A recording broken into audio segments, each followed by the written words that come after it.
Bonjour et bienvenue sur le centre d'aide EBP. Dans cette vidéo, nous allons réaliser la migration de votre logiciel bâtiment ancienne génération vers le logiciel bâtiment OpenLine.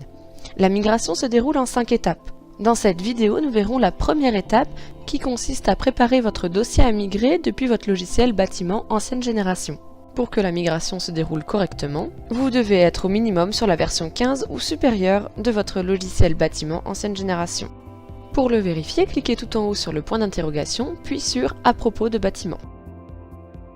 La version se trouve ici. Vous devez être au minimum sur une version 15.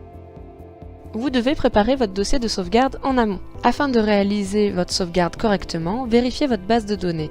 Pour le vérifier, cliquez tout en haut à gauche sur le menu « Fichier », puis « Propriétés ».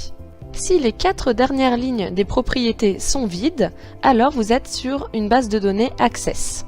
Si au contraire les 4 dernières lignes sont identifiées, alors vous êtes sur une base de données Microsoft SQL Server.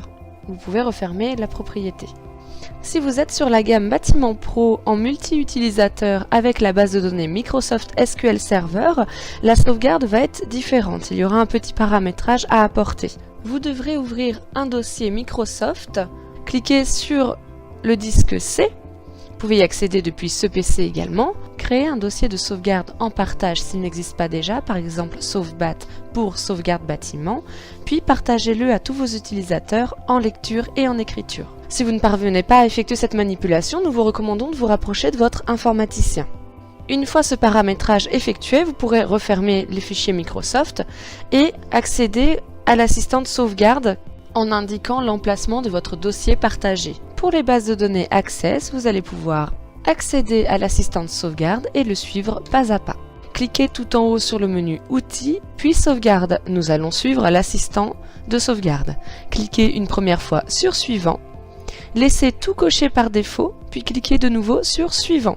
En type de sauvegarde, cochez Disque dur, puis cliquez sur les 3 petits points pour choisir l'emplacement de votre fichier de sauvegarde.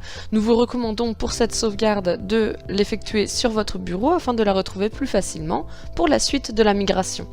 Puis cliquez sur Suivant et Terminer. La sauvegarde de votre dossier a été réussie avec succès. Vous avez donc finalisé la première étape de migration.